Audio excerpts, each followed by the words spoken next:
영화 너잉에 보면 주인공은 강력한 태양 폭풍이 지구를 덮칠 것을 예측하고 예언종이에 쓰인 마지막 재앙이 결국 전 세계적인 규모로 벌어질 것을 알게 되어 이를 막으려고 합니다. 하지만 결국 이 태양 폭풍으로 인해 인류는 멸망하게 되고 주인공의 아들은 우주선을 타고 다른 행성으로 떠나게 됩니다.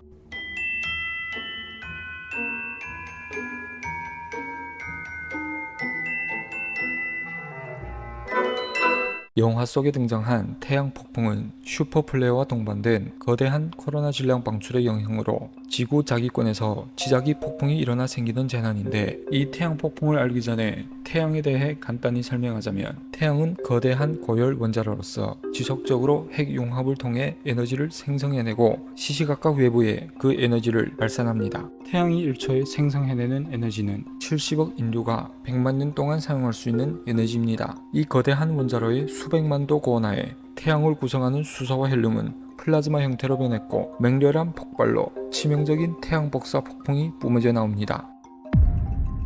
우리가 가장 흔하게 볼 수 있는 물질 형태는 세 가지로서 고체, 액체, 기체입니다. 그런데 플라즈마는 이 세 가지 물질 형태와 구별되는 네 번째 물질 형태입니다. 우리가 알다시피 물질은 분자와 원자로 구성됐으며, 원자는 원자핵과 전자로 이루어져 있는데, 원자핵은 또 중성자와 양성자로 구성됩니다. 물질이 충분한 고온에서 가열되었을 때 전자는 원자핵의 속박에서 벗어나 자유로운 전자가 되는데, 이 과정을 우리는 이온화라고 합니다. 이때의 물질은 양전하를 띤 원자핵과 음전하를 띤 전자로 균일하게 구성된 집합체로 우리는 이런 형태의 물질을 플라즈마라고 합니다. 플라즈마는 우주에서는 매우 흔한 물질입니다. 우주에서 존재하는 99%의 물질은 플라즈마 형태로 이루어져 있습니다. 태양핵도 이런 상태로 존재하죠. 1500만 도의 고온과 거대한 압력하에 이온화된 수소의 원자핵들이 서로 충돌해 헬륨 원자핵으로 바뀌는 핵융합이 일어나는데, 이 융합 과정에서 손실된 질량이 에너지로 바뀌어 방출됩니다. 1초마다 태양 내부에서는 6억 톤의 수소가 5.95억 톤의 헬륨으로 핵융합하는데, 이 과정에서 손실된 500만 톤의 질량은 아까 얘기했던 70억 인류가 100만 년 동안 쓸 수 있는 에너지 값으로 전환됩니다. 이 에너지 양은 10억 개의 1만 톤급의 수소 폭탄이 동시에 폭발할 때의 에너지 양과 맞먹습니다.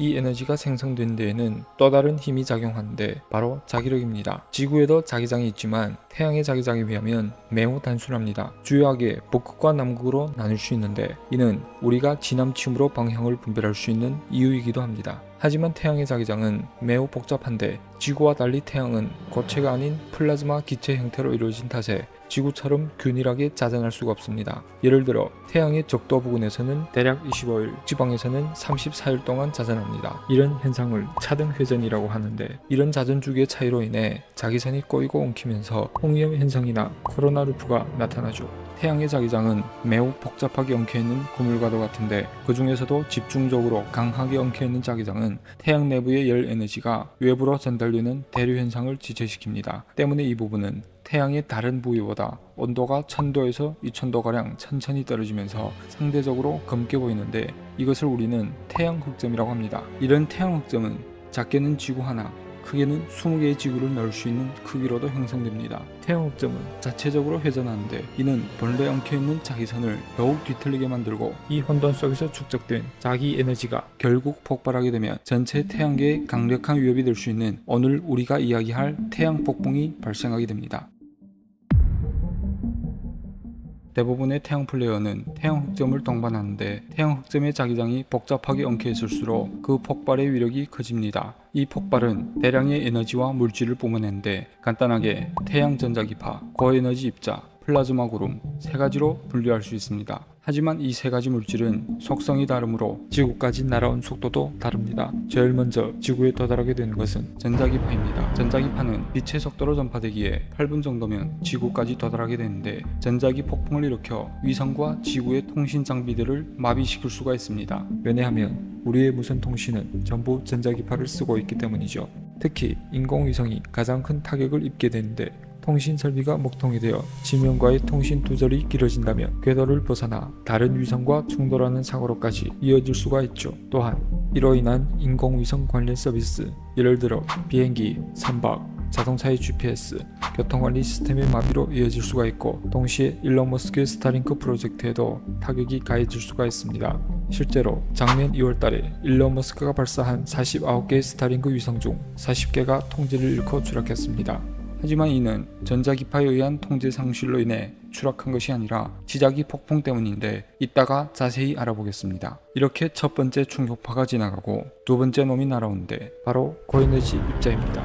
태양 플레어의 충격파에 의해 거의 빛의 속도에 미치는 가속을 받은 전기 입자들은 빠르면 15분에서 늦게는 몇 시간이면 지구에 도달하는데 가장 먼저 우주정거장과 위성을 타격합니다. 고에너지 미세 입자인 만큼 두터운 금속은 물론 사람까지 뚫어버리기 때문에 실제로 우주정거장 승무원은 인터뷰에서 피난 캡슐로 숨어들어도 강력한 고에너지 입자의 충격으로 머릿속에 불꽃들이 튀는데 눈으로 보이는 게 아닌 고에너지 입자들이 직접적으로 뇌에 타격해서 생기는 현상으로 소리까지 들린다고 합니다. 하지만 다행히도 지구의 강력한 자기장과 두터운 대기층의 보호로 인해 지면의 인간에게는 직접적인 타격 대신 아름다운 오로라로 나타나게 되죠. 앞선 두 번의 타격은 위성과 통신 장비 마비로 이어지지만 진짜 무서운 놈은 마지막에 옵니다. 세 번째로 지구에 도달하게 되는 놈은 바로 플라즈마 구름인데 며칠이면 지구에 도달하게 됩니다. 물질 함량이 가장 높고 속도가 가장 느린 이 플라즈마 구름은 파괴력은 가장 높습니다. 그는 지구 자기권에 충돌하면 지구의 자기장을 교란하여 지자기 폭풍을 일으킵니다. 아까 일론 머스크의 40개의 위성은 바로 지자기 폭풍으로 인해 파괴되었습니다. 이 지자기 폭풍은 앞선 모든 현상들을 일으킬 뿐만 아니라 지면의 전력 공급망 시스템을 파괴하여 대규모 정전으로 이어질 수 있습니다. 전기가 사라지면 인터넷도 없고 물도 끊기고 도시가스도 중단되고 일상생활이 스톱이 되겠죠. 그리고 또 무서운 것은 지구 자기장의 급격한 변동으로 인해 모든 금속 물체에서 유도 전류가 흐르는데 이는 일반적인 화재와는 다르게 발원이 하나가 아닌 모든 금속 물체이기 때문에 한 집 두 집 불타는 수준을 넘어서 도시 전체가 발화될 수가 있죠. 만약 이런 지자기 폭풍이 일어난다면 한 번으로 끝나면 좋겠지만 두 번, 세 번, 심지어는 며칠 동안 지속된다면 지구가 자전하면서 전 세계가 영향을 받을 수도 있습니다.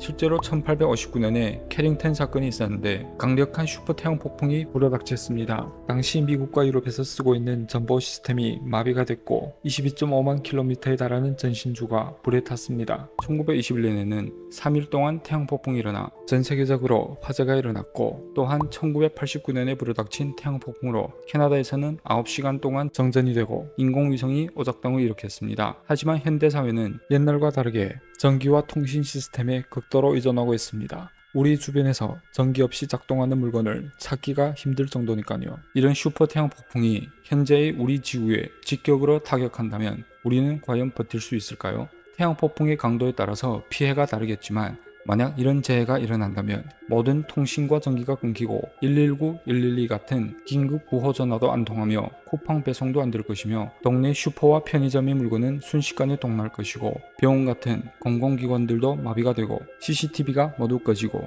이런 인간들이 판을 치는 무법지대가 될 것인데 이때 일반인들은 어떻게 살아남을지가 문제가 됩니다. 인류는 이런 상황을 대비하기 위해 수많은 태양관 측 인공위성을 쏘아서 24시간 동안 태양을 관찰하고 있습니다. 하지만 1859년의 태양 폭풍 같은 경우엔 폭발로부터 지구까지 날아오는데 18시간밖에 걸리지 않았습니다. 만약 인공위성이 몇 시간 전에 이를 지면에 경고했다고 해도 이 정도 수준의 슈퍼 태양 폭풍 앞에서 인류가 할 수 있는 건 사실상 거의 없죠. 그런데 다행인 것은 이런 태양 활동 주기가 대략 11년에 한 번씩 돌아온다는 사실을 우리는 알아냈습니다. 지지난번의 태양 활동기는 2001년이었고 당시의 과학자들은 태양 흑점이 심상치 않음을 발견하고 미리 2012년에 거대한 태양 폭풍이 불어닥칠 수 있다고 경고했습니다. 하지만 2012년을 우리가 돌이켜보면 마야 문명이 종말 예언으로 전 세계가 시끄러웠죠. 그리고 우리에겐 아무런 일도 일어나지 않았습니다. 하지만 사실 우리는 2012년에 종말을 맞을 뻔했습니다.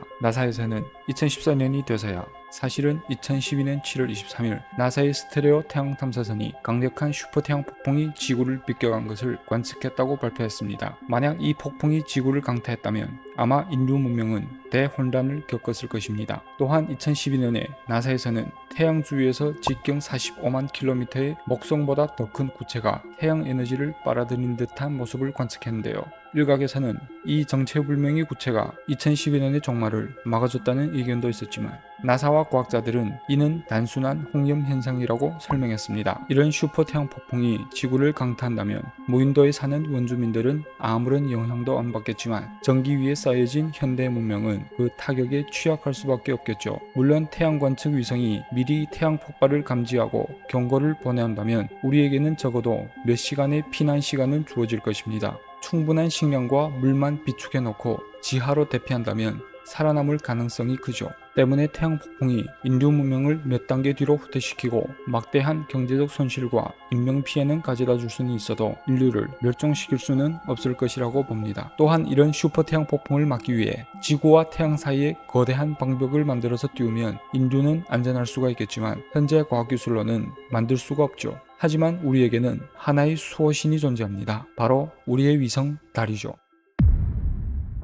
왜냐면 달은 지구로부터 완벽하게 태양을 막아줍니다. 완전 방패처럼 말이죠. 달의 크기와 지구와의 거리는 진짜로 미스테리합니다.